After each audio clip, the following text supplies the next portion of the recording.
Isa po ang breast cancer sa mga sakit na malaking banta sa mga kababaihan sa bansa. Patuloy po ang pagtaas ng kaso nito, kaya patuloy rin po ang pagpapalawak natin ng kaalaman tungkol sa breast cancer. Para mas epektibo nating maunawaan ang sanhi at epekto ng sakit na ito, ay makakapanayam natin si Dr. Frances Victoria Ke, is an oncologist. Doktora, good morning po at welcome po dito sa Rise and Shine Pilipinas. Hi, good morning po. Salamat sa pag-imbita. Doc, thank you so much for being with us this morning. This is Prof. Fee together with Meiji. Madalas nating marinig ang breast cancer, pero gaano po ba kaseryoso o ka-alarming ang sakit na ito at paano ito maaring makaapekto sa isang tao?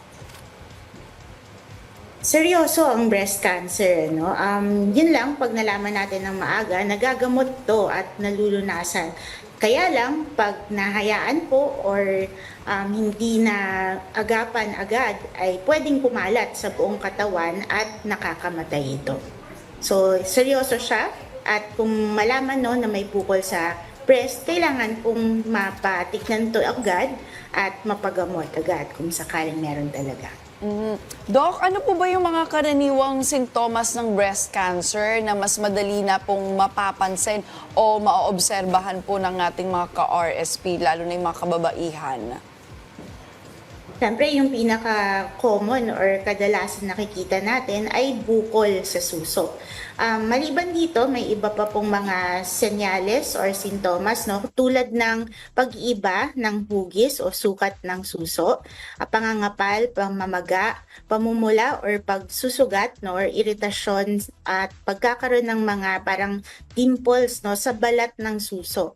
Pwede rin pong magkaroon ng discharge or dugo na lumalabas po sa utong or sa nipple or paghatak paloob or pabaliktad ng utong or nipple.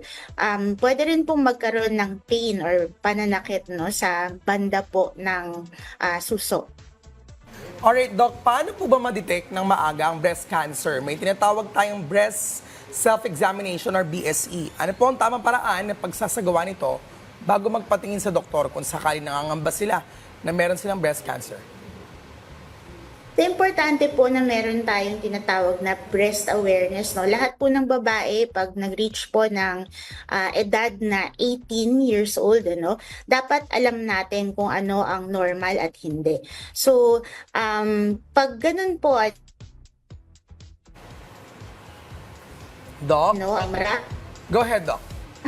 at senyales ng breast cancer, kailangan po natin malaman ano, na importante ito na mapacheck. Para dun sa self-breast examination, ito po ang pag-examine no, sa sarili nating breasts. Pwede itong gawin na nakahiga or nakatayo, nakataas po ang kamay or nakapamaywang po. Ano? So, dito po ay tinitignan natin yung buong breast, kinakapa po ito. Tinitingnan rin po ang kilikili kung may mga bukol or kulani dito or meron pong discharge or dugo na lumalabas sa nipple. Pero mas importante po no, sa breast self-examination ay alamin natin na importante ang breast screening. Ito po ay ang paggawa ng annual na mammogram para sa lahat ng babae simula po sa edad na 40 na taon. Doc, aside from yung mga sinabi nyo po no, kung paano din natin maiwasan o yung mga self-examination, meron pa po bang mga paraan para maiwasan ito? At ano po yung posibleng treatment options para dito? And gaano po kalaki yung posibilidad na makarecover ang isang tao mula sa breast cancer? So, importante po no, na para maiwasan ang cancer ay mag-maintain po tayo ng healthy lifestyle. So, andyan po ang diet natin, maintaining a healthy weight, pag-e-exersisyo, wag pong manigarilyo, mag-limit or stay away po from alcohol. Maliban po dito, importante po yung breast cancer screening, no? Yung breast cancer awareness, yung na-mention natin earlier, na self-breast examination at paggawa po ng annual mammogram for those who are age 40 pataas para dun sa may mga average risk. At para sa mga may family history no ng cancer, ngayon ay meron na po tayong tinatawag na genetic counseling at testing para malaman ang actual na risk na magkaroon po ng breast cancer, kung namamana talaga ba to or hindi. At maganda ito dahil maaga na uumpisahan ang breast cancer screening at pwede tayong gumawa ng mga measures no na mabawasan ang risk na magkaroon ng cancer. Malaki po ba ang posibilidad na makarecover sa breast cancer?